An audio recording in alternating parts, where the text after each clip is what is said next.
CPM councillor A ഷാനവാസിന്റെ വാഹനത്തിലെ ലഹരിക്കടത്തിൽ ആലപ്പുഴയിൽ പാർട്ടിയിലും ചേരിതിരിവ്. പാർട്ടിക്ക് അവമതിപ്പുണ്ടാക്കിയ കേസിൽ ഷാനവാസിനെ പുറത്താക്കണമെന്ന നിലപാട് ജില്ലാ സെക്രട്ടറി ആർ നാസർ സ്വീകരിച്ചിരുന്നു.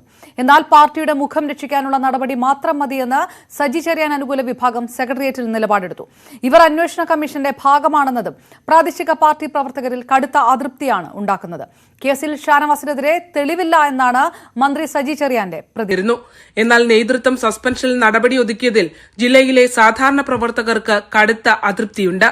ലഹരിക്കടത്തിൽ ഷാനവാസിന് പങ്കുള്ളതായി തെളിവില്ലെന്നും പക്ഷേ വേണ്ടത്ര ജാഗ്രത പാലിച്ചില്ലെന്നുമാണ് മന്ത്രി സജി ചെറിയാന്റെ പ്രതികരണം.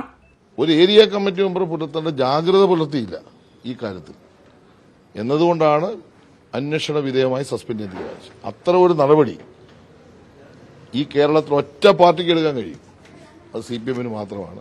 ആരോപണ വിധേയനായ ഷാനവാസ് ആലപ്പുഴയിൽ സജി ചെറിയാൻ വിഭാഗത്തിന്റെ നഗരത്തിലെ പ്രധാന പ്രവർത്തകനാണ്. ജനമധ്യത്തിൽ പാർട്ടിക്ക് അവമതിപ്പുണ്ടാക്കിയ ഷാനവാസിനെ പുറത്താക്കണമെന്നായിരുന്നു ജില്ലാ സെക്രട്ടറി ആർ നാസറിന്റെ സെക്രട്ടേറിയറ്റിലെ നിലപാട്.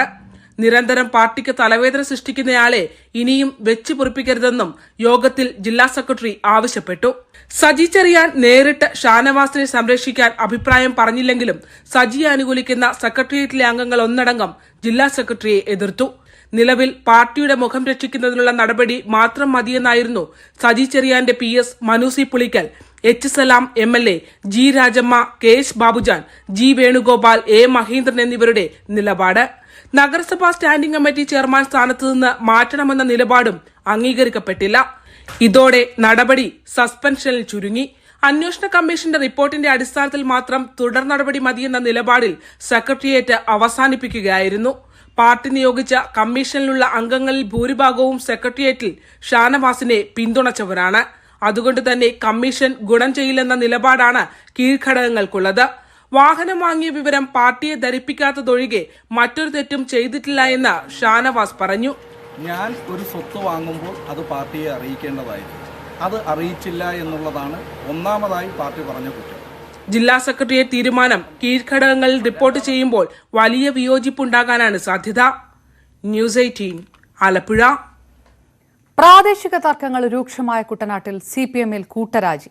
ലോക്കൽ കമ്മിറ്റികളും കുട്ടനാട് ഏരിയ കമ്മിറ്റിയും തമ്മിലുള്ള ഭിന്നതയെ തുടർന്ന് പുളിങ്കുന്ന് ലോക്കൽ കമ്മിറ്റിയിലെ 13 അംഗങ്ങൾ ഒന്നിച്ച് രാജി നേതൃത്വത്തിന് കൈമാറി. തലവടി, മുട്ടാർ തുടങ്ങിയ ഇടങ്ങളിലും പ്രവർത്തകർ നേരത്തെ രാജിവെച്ചിരുന്നു. തർക്കത്തെ തുടർന്ന് രാമങ്കരി പഞ്ചായത്ത് ഭരണസമിതിയും രാമങ്കരി ലോക്കൽ കമ്മിറ്റിയും രണ്ട് തട്ടിലാണിപ്പോൾ. പ്രതിസന്ധി രൂക്ഷമായ ഘട്ടത്തിൽ നാളെ സജി ചെറിയാന്റെ നേതൃത്വത്തിൽ കുട്ടനാട്ടിൽ യോഗം ചേരും. CPM-ന്റെയും സർക്കാരിന്റെയും തണലിൽ ലഹരി സംഘങ്ങൾ വളരുന്നുവെന്ന് BJP സംസ്ഥാന അധ്യക്ഷൻ K. സുരേന്ദ്രൻ. ഷാനവാസിനെ കൌൺസിലർ സ്ഥാനത്ത് നിന്ന് മാറ്റാൻ CPM തയ്യാറാകുന്നില്ല. സജി ചെറിയാന്റെ വലങ്കൈയാണ് ഷാനവാസ് എന്നും കണ്ണഞ്ചിക്കുന്ന സാമ്പത്തിക വളർച്ചയാണ് ഷാനവാസും സംഘവും ആലപ്പുഴയിൽ ഉണ്ടാക്കിയതെന്നും സുരേന്ദ്രൻ ആരോപിച്ചു. വധശ്രമ കേസിൽ ലക്ഷദ്വീപ് MP മുഹമ്മദ് ഫൈസലിനെ 10 വർഷം തടവിന് ശിക്ഷിച്ചു. കവരത്തി ജില്ലാ സെഷൻസ് കോടതിയുടേതാണ് നടപടി. MP മുഹമ്മദ് ഫൈസലിന്റെ സഹോദരങ്ങളടക്കം 4 പേർക്കാണ് ശിക്ഷ. MP-യെ കണ്ണൂർ ജയിലിലേക്ക് മാറ്റും. അനീഷ് കുമാർ വിവരങ്ങളുമായി ചേരുന്നു. അനീഷ്, വിശദാംശങ്ങൾ എന്താണ്? കേസിന്റെ വിശദാംശങ്ങളും ഏത് രീതിയിലാണ്? അപർണ, 2009 തെരഞ്ഞെടുപ്പ് സമയത്തുണ്ടായ സംഘർഷത്തെ തുടർന്നുണ്ടായ നടപടിക്രമങ്ങളുടെ ഭാഗമായാണ് ഇപ്പോൾ ഈ ശിക്ഷാവിധി ഉണ്ടായിരിക്കുന്നത്. മുഹമ്മദ് സാലിഖ് എന്ന കോൺഗ്രസ് പ്രവർത്തകനെ ആക്രമിച്ച് ഗുരുതരമായി പരിക്കേൽപ്പിച്ചു എന്നാണ് കേസ്. മുൻ കേന്ദ്രമന്ത്രിയും കോൺഗ്രസ് നേതാവുമായ PM സയ്യിദിന്റെ മകളുടെ ഭർത്താവ് കൂടിയാണ് സാലിഖ്. 32 പേരാണ് ഈ കേസിൽ പ്രതികളായി ഉണ്ടായിരുന്നത്. ഇതിൽ മുഹമ്മദ് ഫൈസൽ അടക്കം 4 പേർക്ക്, സഹോദരങ്ങൾ ഉൾപ്പെടെയുള്ളവർക്കാണ് ഇപ്പോൾ ശിക്ഷ വിധിച്ചിരിക്കുന്നത്. കണ്ണൂർ ജയിലിലേക്ക് കൊണ്ടുപോകും എന്നാണ് പോലീസ് അറിയിച്ചിരിക്കുന്നത്. ശിക്ഷാവിധിയെ തുടർന്ന് ഉടൻ തന്നെ പോലീസ് മുഹമ്മദ് ഫൈസലിനെ കസ്റ്റഡിയിൽ എടുത്തിരുന്നു. ഹെലികോപ്റ്റർ മാർഗം കണ്ണൂരിലെ ജയിലിലേക്ക് കൊണ്ടുപോകും എന്നാണ് നമുക്ക് മനസ്സിലാക്കാൻ കഴിയുന്നത്. ഒരു ഷെഡ് നിർമ്മിച്ചതിനെ ചൊല്ലിയുള്ള തർക്കങ്ങളാണ് ഇത്ര വലിയ ഒരു തിരിച്ചടിയിലേക്ക് നീങ്ങുകയും ചെയ്തത്. എന്തായാലും ഈ ശിക്ഷ സ്റ്റേ ചെയ്യണമെന്ന് ആവശ്യപ്പെട്ടു ഉടൻ തന്നെ ഹൈക്കോടതിയെ സമീപിക്കും എന്നാണ് മുഹമ്മദ് ഫൈസലിന്റെ അഭിഭാഷകൻ അറിയിച്ചിരിക്കുന്നത്. അതിന്റെ ഉത്തരവിന്റെ പകർപ്പ് ലഭ്യമാക്കുന്ന അടക്കമുള്ള നടപടിക്രമങ്ങൾ പൂർത്തിയായി ജാമ്യത്തിനും ഒപ്പം ഈ വിധി സ്റ്റേ ചെയ്യുന്നതിനുമായി കോടതി സമീപിക്കും എന്നാണ് ഇപ്പോൾ വ്യക്തമാക്കിയിരിക്കുന്നത്. എന്തായാലും മുഹമ്മദ് ഫൈസലിനെ കണ്ണൂരിലേക്ക് കവരത്തി SP-യുടെ നേതൃത്വത്തിലുള്ള പോലീസ് സംഘം കൊണ്ടുപോയി കഴിഞ്ഞിരിക്കുന്നു എന്നാണ് നമുക്ക് ലക്ഷദ്വീപിൽ നിന്നും വിവരം ലഭിക്കുന്നത്. അപർണ. റൈറ്റ്, അനീഷ് വിവരങ്ങൾ നൽകിയത്. അരവണ വിതരണം നിർത്തിവെക്കണമെന്ന് ഹൈക്കോടതി. കീടനാശിനി ഉണ്ടെന്ന് കണ്ടെത്തിയ ഏലക്ക ഉപയോഗിച്ച് നിർമ്മിച്ച അരവണയുടെ വിതരണം നിർത്താനാണ് ഉത്തരവ്. സുവി വിശ്വനാഥൻ ചേരുന്നു. സുവി, എത്രത്തോളം ഗൗരവകരമായിട്ട് കൂടിയാണ് കോടതി വിഷയം എടുത്തിരിക്കുന്നത്?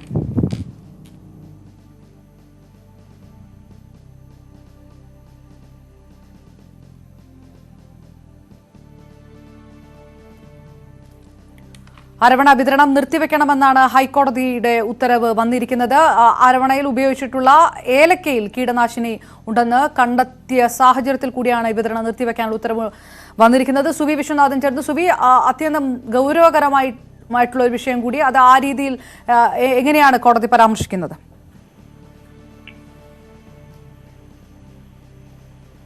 അപർണ, കേരളത്തിൽ എല്ലാ ദിവസവും ഭക്ഷ്യവിഷബാധ ഉണ്ടാകുന്നു എന്നൊരു പരാമർശമാണ് ഇന്ന് ഹൈക്കോടതിയുടെ ഭാഗത്തു നിന്ന് ആദ്യം ഉണ്ടായത്. ഏതായാലും ഈ അരവണയുമായി ബന്ധപ്പെട്ട കീടനാശിനി ഉണ്ട് എന്ന റിപ്പോർട്ട് പരിഗണിക്കുന്നതിനിടയിലാണ് ഇപ്പോൾ ഒരു സുപ്രധാനമായ ഉത്തരവ് ഹൈക്കോടതിയുടെ ഭാഗത്തു നിന്ന് ഉണ്ടായിരിക്കുന്നത്.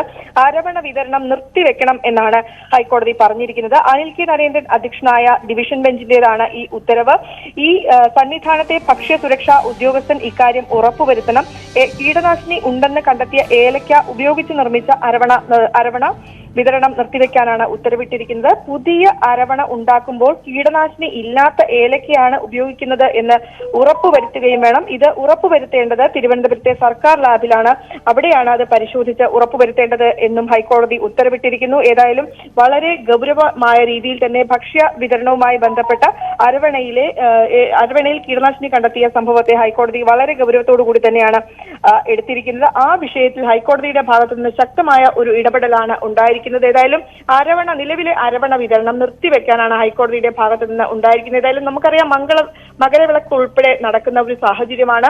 നിരവധി ഭക്തർ ഇവിടേക്ക് എത്തുന്ന ഒരു സാഹചര്യമാണ് ശബരിമലയിലേക്ക്. ഈ ഒരു സാഹചര്യത്തിൽ അരവണ നിർത്തിവെക്കുന്നത് സ്വാഭാവികമായും ഭക്തർക്ക് ഈ അരവണ കിട്ടാത്ത ഒരു സാഹചര്യത്തിലേക്ക് എത്താൻ സാധ്യതയുണ്ട്. ഏതായാലും ജനങ്ങളുടെ കൂടെ നന്മ പ്രതീക്ഷിച്ചുകൊണ്ട്, അതുകൂടെ ഉദ്ദേശിച്ചുകൊണ്ടാണ് ഹൈക്കോടതിയുടെ ഭാഗത്തു നിന്ന് ഇപ്പോൾ ഇത്തരത്തിൽ ഒരു ഉത്തരവ് ഉണ്ടായിരിക്കുന്നത് എന്ന് വേണം അപർണ മനസ്സിലാക്കാൻ. ഏതായാലും നിലവിൽ ശബരിമലയിൽ വിതരണം ചെയ്യുന്ന അരവണ വിതരണം നിർത്തിവെക്കാനാണ് ഉത്തരവ് വന്നിരിക്കുന്നത്. ഒപ്പം തന്നെ കീടനാശിനി ഉണ്ടെന്ന് കണ്ടെത്തിയ ഏലക്ക ഉപയോഗിച്ച് നിർമ്മിച്ച അരവണയാണ് നിർത്തിവെക്കാൻ ആവശ്യപ്പെട്ടിരിക്കുന്നത്. ഒപ്പം ഇനിയൊരു പുതിയ അരവണ ഉണ്ടാക്കുമ്പോൾ, അവിടെ പുതിയൊരു അരവണ ഉണ്ടാക്കുമ്പോൾ കീടനാശിനി ഇല്ലാത്ത ഏലക്കയാണ് ഉപയോഗിക്കുന്നത് എന്ന് ഉറപ്പുവരുത്തുകയും വേണം. ഒപ്പം തന്നെ ഇത് തിരുവനന്തപുരത്തെ സർക്കാർ ലാബിൽ തന്നെ ഉറപ്പുവരുത്തുകയും വേണ്ട ഒരു സാഹചര്യമാണ്. സ്വാഭാവികമായും അതിന് ഒരു അല്പം സമയമെടുക്കുന്ന ഒരു സാഹചര്യമാണ്. അപ്പൊ സ്വാഭാവികമായും ഈ ഭക്തർക്ക് അരവണ ലഭിക്കാത്ത ഒരു സാഹചര്യം സന്നിധാനത്ത് ഉണ്ടാകാനുള്ള ഒരു സാധ്യത കൂടിയുണ്ട്. അപർണ. സുവി, നേരത്തെ ദേവസ്വം ബോർഡ് നടത്തിയ പരിശോധനയിൽ ഏലക്ക ഭക്ഷ്യയോഗ്യമാണ്, കീടനാശിനി സാന്നിധ്യമില്ല എന്നൊരു കണ്ടെത്തലുണ്ടായിരുന്നല്ലോ. അതിനുശേഷമാണല്ലോ കേന്ദ്ര ഫുഡ് സേഫ്റ്റി അതോറിറ്റി പരിശോധന നടത്തിയത്. അപ്പോൾ ഈ പരിശോധനയുടെ ആദ്യഘട്ടത്തിൽ വന്ന ഒരു വീഴ്ച, അതിനെക്കുറിച്ചും കോടതി പരാമർശിക്കുകയുണ്ടായോ? കോടതി ഇന്ന് പരിഗണിച്ചിരിക്കുന്നത് പ്രധാനമായും ഇതുമായി ബന്ധപ്പെട്ട അരവണയിൽ, അതായത് ഏലക്കയിൽ അനുവദനീയമായ അളവിൽ കൂടുതൽ കീടനാശിനി സാന്നിധ്യമുണ്ട് എന്നത് സംബന്ധിച്ച് കേന്ദ്ര ഭക്ഷ്യസുരക്ഷാ അതോറിറ്റി നൽകിയ റിപ്പോർട്ടാണ് കോടതി ഇന്ന് പ്രധാനമായും പരിഗണിച്ചത്. ഏലക്കയിൽ കണ്ടെത്തിയത് ഗുരുതര ആരോഗ്യ പ്രശ്നങ്ങൾ ഉണ്ടാക്കുന്ന 14 കീടനാശിനികളുടെ സാന്നിധ്യമാണ് എന്നാണ് ഈ ലാബ് റിപ്പോർട്ടിൽ പറയുന്നത്. ഈ റിപ്പോർട്ട് ഹൈക്കോടതി ദേവസ്വം ബെഞ്ചിനെ ഏൽപ്പിക്കുകയായിരുന്നു. തുടർന്ന് ദേവസ്വം ബെഞ്ച് ഈ റിപ്പോർട്ട് പരിഗണിച്ചപ്പോഴാണ് ഇത്തരത്തിൽ ഒരു സുപ്രധാനമായ വിധി ഒരു ഉത്തരവ് ഹൈക്കോടതിയുടെ ഭാഗത്തു നിന്ന് ഉണ്ടായിരിക്കുന്നത്. ഏലക്കയുടെ സാമ്പിൾ പരിശോധിച്ചത് FSSAI ആണ്. അവിടെ തന്നെ, അതായത് അവിടെ തിരുവനന്തപുരത്തെ സർക്കാർ ലാബിലും ഏലക്ക ഭക്ഷ്യയോഗ്യമല്ല എന്ന് കണ്ടെത്തിയിരുന്നു. അതിനുശേഷമാണ് കേന്ദ്ര ലാബിലേക്ക് ഇത് പോകുന്നത്. ഏതായാലും നിലവിൽ ഇപ്പോൾ ഹൈക്കോടതിയിൽ നിന്ന് ഉണ്ടായിരിക്കുന്ന ഉത്തരവ് എന്ന് പറയുന്നത് അരവണ വിതരണം നിർത്തിവെക്കാനാണ് ആവശ്യപ്പെട്ടിരിക്കുന്നത്. സ്വാഭാവികമായും ഇപ്പോൾ നടക്കുന്ന ഈ അരവണയിൽ ഈ കീടനാശിനിയുടെ അംശം ഉണ്ട് എന്ന് കണ്ടെത്തിയ സാഹചര്യത്തിൽ ഇപ്പോൾ ഈ അരവണ വിതരണം നിർത്തിവെക്കേണ്ടി വരും. സ്വാഭാവികമായും സന്നിധാനത്തെത്തുന്ന ഭക്തർക്ക് ഈ അരവണ ലഭിക്കാനുള്ള ഒരു സാധ്യത നിലവിൽ, അതായത് ഈ പെട്ടെന്ന് ലഭിക്കാനുള്ള ഒരു സാധ്യത മങ്ങുകയാണ്. ഒപ്പം തന്നെ ഈ അരവണയല്ല, പുതിയ അരവണ ഉണ്ടാക്കുമ്പോൾ അതിൽ കീടനാശിനി ഇല്ലാത്ത ഏലക്ക ഉപയോഗിച്ച് ഉണ്ടാക്കണം എന്നൊരു നിർദ്ദേശം. അരവണ വിതരണം നിർത്തിവെക്കാനാണ് ഹൈക്കോടതിയുടെ ഉത്തരവ് ഉണ്ടായിരിക്കുന്നത്. BJP സംസ്ഥാന അധ്യക്ഷൻ കെ സുരേന്ദ്രൻ ഒന്നാം പ്രതിയായ മഞ്ചേശ്വരം കോഴക്കേസിൽ കുറ്റപത്രം സമർപ്പിച്ചു. കാസർഗോഡ് ജില്ലാ കോടതിയിലാണ് ക്രൈംബ്രാഞ്ച് കുറ്റപത്രം നൽകിയത്. സുരേന്ദ്രൻ ഉൾപ്പെടെ 5 പേരാണ് കേസിലെ പ്രതികൾ. KV ബൈജു ചേരുന്നു. ബൈജു, കുറ്റപത്രത്തിലെ വിശദാംശങ്ങൾ, ഒപ്പം പ്രതികളുടെ വിശദാംശങ്ങൾ കൂടി. അപർണ, BSP സ്ഥാനാർത്ഥിയായിരുന്ന സുന്ദരിക്ക് സ്ഥാനാർത്ഥിത്വം പിൻവലിക്കാൻ 2.5 ലക്ഷം രൂപയും മൊബൈൽ ഫോണും നൽകിയെന്നും അതുപോലെ തന്നെ ഭീഷണിപ്പെടുത്തുമെന്നാണ് ഈ കേസ്. ഇപ്പോൾ സുരേന്ദ്രനെതിരെ പട്ടികജാതി പട്ടികവർഗ അതിക്രമം തടയൽ ഉൾപ്പെടെയുള്ള ജാമ്യമില്ലാ വകുപ്പ് ചുമത്തിയാണ് ക്രൈംബ്രാഞ്ച് കുറ്റപത്രം സമർപ്പിച്ചിരിക്കുന്നത്. സുരേന്ദ്രന് പുറമെ മഞ്ചേശ്വരത്തെ BJPയുടെ തെരഞ്ഞെടുപ്പ് ചുമതല ഉണ്ടായിരുന്ന അഡ്വക്കേറ്റ് ബാലകൃഷ്ണ ഷെട്ടി, ഒപ്പം യുവമോർച്ച സംസ്ഥാന നേതാവായിരുന്ന സുനിൽ നായിക്, Y സുരേഷ്, മണികൻ റായ്, ലോകേഷ് നോണ്ട ഇങ്ങനെ 6 പേരാണ് പ്രതികൾ. എന്നാലും കേസിലെ പ്രധാന തെളിവായി സുരേന്ദ്രൻ ഉപയോഗിച്ച സ്മാർട്ട് ഫോൺ കണ്ടെടുക്കാൻ ക്രൈംബ്രാഞ്ചിന് ഇതുവരെ സാധിച്ചിട്ടില്ല. 2 തവണ ഈ കാര്യം ആവശ്യപ്പെട്ട് ക്രൈംബ്രാഞ്ച് നോട്ടീസ് നൽകിയെങ്കിലും ഫോൺ നഷ്ടപ്പെട്ടുവെന്നായിരുന്നു സുരേന്ദ്രൻ അന്വേഷണ സംഘത്തെ അറിയിച്ചത്. എന്തായാലും ക്രൈംബ്രാഞ്ച് DYSP സതീഷ് കുമാർ ഇപ്പോൾ കുറ്റപത്രം ജില്ലാ സെഷൻസ് കോടതിയിൽ സമർപ്പിച്ചിരിക്കുന്നു. KV ബൈജു ആണ് വിവരങ്ങൾ നൽകിയത്. കോഴിക്കോട് പേരാമ്പ്ര BJP യോഗത്തിലെ കൂട്ടത്തല്ലും അഴിമതി ആരോപണവും പാർട്ടി അന്വേഷിക്കും. പെട്രോൾ പമ്പ് ഉടമയിൽ നിന്ന് കൈക്കൂലി വാങ്ങിയതുമായി ബന്ധപ്പെട്ട വിവാദമാണ് കൂട്ടത്തല്ലിൽ കലാശിച്ചത്. പമ്പിനെതിരായ പ്രതിഷേധത്തിൽ നിന്ന് പിന്മാറാൻ മണ്ഡലം കമ്മിറ്റി ഭാരവാഹികൾ 1,10,000 രൂപ വാങ്ങിയെന്ന പമ്പ് ഉടമയുടെ ശബ്ദ സന്ദേശവും പുറത്തുവന്നു. പേരാമ്പ്ര മൂരികുത്തിയിലെ പെട്രോൾ പമ്പ് നിർമ്മാണവുമായി ബന്ധപ്പെട്ട് ഉടമയിൽ നിന്ന് BJP മണ്ഡലം കമ്മിറ്റി നേതാക്കൾ പണം വാങ്ങിയതായി ഒരു വിഭാഗം ആരോപണമുന്നയിച്ചിരുന്നു. ഇതിനു പിന്നാലെയാണ് ഇന്നലെ രാത്രിയിൽ മണ്ഡലം കമ്മിറ്റി ഓഫീസിൽ കൂട്ടത്തല്ല് നടന്നത്. പമ്പുടമയായ BJP പ്രവർത്തകൻ പ്രജീഷിന്റെ കയ്യിൽ നിന്ന് പണം വാങ്ങുന്ന CCTV ദൃശ്യങ്ങളും ഇവർ പുറത്തുവിട്ടു.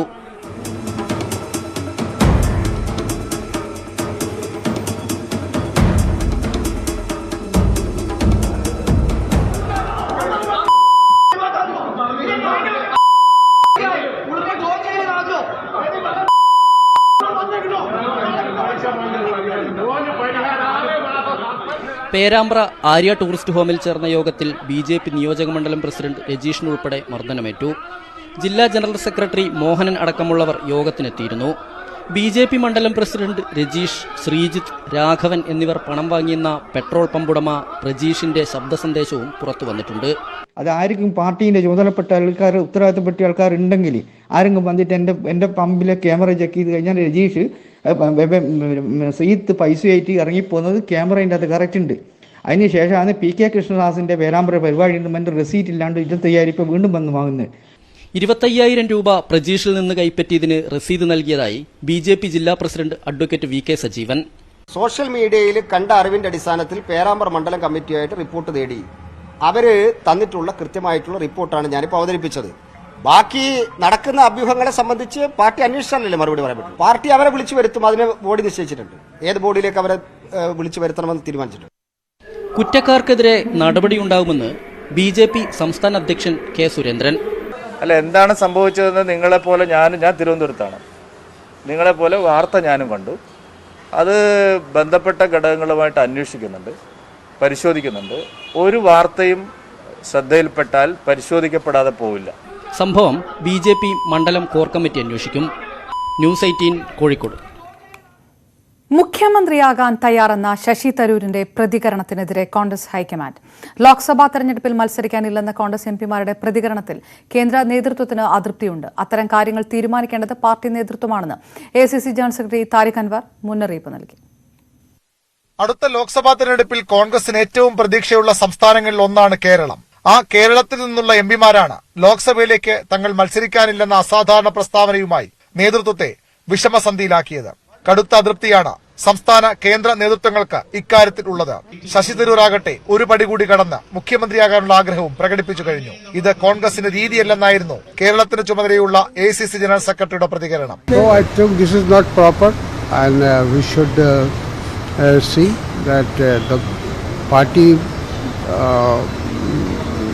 There is some process for the election of the candidate, selection of the candidate. So they should go accordingly. TN പ്രതാപനും Lok Sabha തെരഞ്ഞെടുപ്പിൽ മത്സരിക്കാനില്ലെന്ന് ഇന്നലെ വ്യക്തമാക്കിയിരുന്നു. ഇതും നേതൃത്വം തള്ളുന്നു. Any person, any leader can, he has a choice and he go to the high command, but ultimately decision is with the high command. Who will contest or who will not contest, this decision only can take by high command. മുഖ്യമന്ത്രിയാകണമെന്ന് ആർക്കും ആഗ്രഹിക്കാമെന്നായിരുന്നു ഹൈബി ഈഡന്റെ പ്രതികരണം. അദ്ദേഹത്തിന് ആഗ്രഹമുണ്ട് എന്ന് പറഞ്ഞതുകൊണ്ട് അദ്ദേഹത്തിന് party അതിനുവേണ്ടി നിയോഗിച്ചിട്ടില്ലല്ലോ. ഇപ്പൊ അദ്ദേഹത്തിന് ആഗ്രഹം ഉണ്ടാവാമല്ലോ. അദ്ദേഹത്തിന് ആഗ്രഹമുണ്ട്, എനിക്ക് ആഗ്രഹിക്കാൻ പാടില്ല. എനിക്ക് വല്ല കുറവുണ്ടെന്ന് നിങ്ങൾക്ക് തോന്നുന്നുണ്ടോ? അല്ലല്ല, ഞാൻ പറഞ്ഞത് ആർക്ക് വേണമെങ്കിലും ആഗ്രഹിക്കാം. KPCC അധ്യക്ഷ സ്ഥാനത്ത് നിന്ന് ഉടനൊന്നും കെ സുധാകരനെ മാറ്റുന്ന സൂചനയും താരിഖ് അൻവർ നൽകി. ന്യൂസ് 18 തിരുവനന്തപുരം. ശശി തരൂരിന്റെ മലബാർ പര്യടനത്തിന്റെ രണ്ടാം ഘട്ടത്തിന് മറ്റന്നാൾ തുടക്കമാകുന്നു. കോഴിക്കോട് കുറ്റിച്ചിറ കോൺഗ്രസ് മണ്ഡലം കമ്മിറ്റി നടത്തുന്ന സെമിനാറിൽ തരൂർ പങ്കെടുക്കും. നാളെ വൈകിട്ട് കോഴിക്കോട് എത്തുന്ന തരൂർ സമസ്ത കേരള ജംഇയ്യത്തുൽ ഉലമ പ്രസിഡന്റ് ജിഫ്രി മുത്തുക്കോയത്തങ്ങൾ, അഖിലേന്ത്യാ Sunni Jamiyyathul Ulama president Kanthapuram AP Abubakar Musliyar, KNM president TP Abdulla Koya Madani തുടങ്ങിയവരെ സന്ദർശിക്കും. DCC അനുമതിയോടെയാണ് കുറ്റിച്ചിറയിലെ സെമിനാർ. തരൂരിന്റെ പരിപാടിയിൽ പങ്കെടുക്കരുതെന്ന നേതൃത്വത്തിന്റെ വിലക്കും സെമിനാറിൽ നിന്നുള്ള യൂത്ത് കോൺഗ്രസിന്റെ പിന്മാറ്റവും സന്ദർശനം അറിയിച്ചില്ലെന്ന DCCയുടെ പരാതിയുമാണ് ആദ്യഘട്ട പര്യടനം വിവാദമാക്കിയത്. മകരവിളക്കിനൊരുങ്ങി സന്നിധാനം.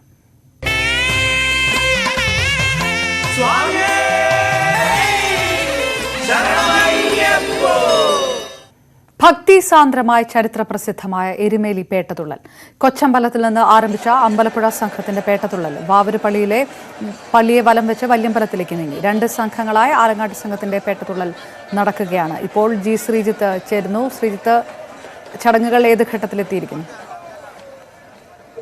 ആലങ്ങാട് സംഘത്തിന്റെ പേട്ടയാണ് ഇപ്പോൾ തുടങ്ങിയിരിക്കുന്നത്. എരുമേലി കൊച്ചമ്പലത്തിൽ നിന്നും ആലങ്ങാട് സംഘം പേട്ടത്തുള്ളി പുറത്തേക്ക് എത്തിയിരിക്കുകയാണ്. സമൂഹ പെരിയോൻ AK വിജയകുമാറിന്റെ നേതൃത്വത്തിലുള്ള സംഘമാണ് ആലങ്ങാട് സംഘത്തിന് വേണ്ടി പേട്ട തുള്ളുന്നത്. ഏതായാലും ഒരു ആനപ്പുറത്ത് അയ്യപ്പന്റെ തിടമ്പേറ്റി ഒരു ആനയുടെ അകമ്പടിയോടുകൂടിയാണ് ഈ പേട്ട നടക്കുന്നത്. ആലങ്ങാട് സംഘത്തെ സംബന്ധിച്ച് ശുഭ്രവസ്ത്രധാരികളായാണ് അവരുടെ ഒരു പേട്ടതുള്ളൽ. മഹാദേവന്റെ സങ്കല്പം ഈ പേട്ട കാണാൻ ഉണ്ടാകും, സാന്നിധ്യമുണ്ട് എന്നതാണ് ഒരു സങ്കല്പം ഉള്ളത്. ഒപ്പം തന്നെ ഭസ്മവും മറ്റുമാണ്, മറ്റ് കളറുകളൊന്നും ശരീരത്തിൽ പൂശില്ല. അങ്ങനെ ചില വ്യത്യസ്തതകൾ ആലങ്ങാട് സംഘത്തിലുണ്ട്. മാത്രമല്ല വിവിധ ദൈവങ്ങളുടെ രൂപങ്ങളൊക്കെ അണിഞ്ഞ രൂപങ്ങൾ, ഒപ്പം തന്നെ മറ്റ് അമ്മൻകുടം പോലുള്ള ചില ആഘോഷങ്ങൾ, അങ്ങനെ അതെല്ലാം കൂടെ ചേർന്നതാണ് ആലങ്ങാട് സംഘത്തിന്റെ ഒരു കുറച്ചുകൂടി വർണ്ണാഭമാണ് ആലങ്ങാട് സംഘത്തിന്റെ പേട്ടതുള്ളൽ എന്ന് തന്നെ പറയേണ്ടി വരും. മറ്റൊരു പ്രധാനപ്പെട്ട പ്രത്യേകത, ഈ നേരത്തെ അമ്പലപ്പുഴ സംഘത്തോടൊപ്പം വാവൂരുടെ പ്രതിനിധി പള്ളിയിൽ നിന്ന് വലിയമ്പലത്തിലേക്ക് പോയി എന്നതുകൊണ്ട് തന്നെ ആലങ്ങാട് സംഘം ഈ വാവൂര് പള്ളിയിൽ കയറാതെയാണ് വലിയ അമ്പലത്തിലേക്ക് പോയിക്കൊണ്ടിരിക്കുന്നത്. എന്തായാലും ഇവിടെ നിന്ന് പേട്ടതുള്ളൽ ആരംഭിച്ചിരിക്കുന്നു. മറ്റൊന്ന് ഗോളകയും ഒക്കെ ആയിട്ടാണ് ആലങ്ങാട് സംഘത്തിന്റെ ഈ ഒരു പേട്ടതുള്ളൽ. അത് ഇന്ന് എരുമേലി വലിയമ്പലത്തിൽ ചാർത്തിയ ശേഷമാണ് ഇന്ന് എരുമേലി വലിയമ്പലത്തിലെ ദീപാരാധന ഉണ്ടാകുക. അങ്ങനെയും ചില പ്രത്യേകതകളുണ്ട്. നാളെ ഈ പേട്ടതുള്ളി സംഘങ്ങളെല്ലാം പമ്പയിലേക്ക് പോകും. പമ്പാ സദ്യ ഉൾപ്പെടെയുള്ള കാര്യങ്ങളിൽ അവർ പങ്കെടുക്കും. അതിനുശേഷമാണ് ഇവിടേക്ക് സന്നിധാനത്തേക്ക് പോവുക. മറ്റൊന്ന് ഈ മകരവിളക്ക് ദിവസം ഉച്ചയ്ക്ക് അവിടെ അവർക്ക് ലേദ്യവും മറ്റും ഉണ്ട്. അങ്ങനെ ചില ശബരിമലയിലെ ചടങ്ങ് കൊല്ലുമ്പോൾ അവർക്ക് പ്രാധാന്യമുണ്ട്. എന്തായാലും ഇപ്പോൾ ആലങ്ങാട് സംഘത്തിന്റെ പേട്ടതുള്ളൽ എരുമേലി കൊച്ചമ്പലത്തിൽ നിന്ന് പുറത്തെത്തി വാവൂര് പള്ളിക്ക് മുൻഭാഗം വരെ എത്തി നിൽക്കുകയാണ്. അല്പം നേരെ വലിയമ്പലത്തിലേക്കാണ് ശ്രീജിത്താണ് വിവരങ്ങൾ നൽകിയത്. 4 മണി വാർത്ത പൂർണ്ണമാകും. നമസ്കാരം.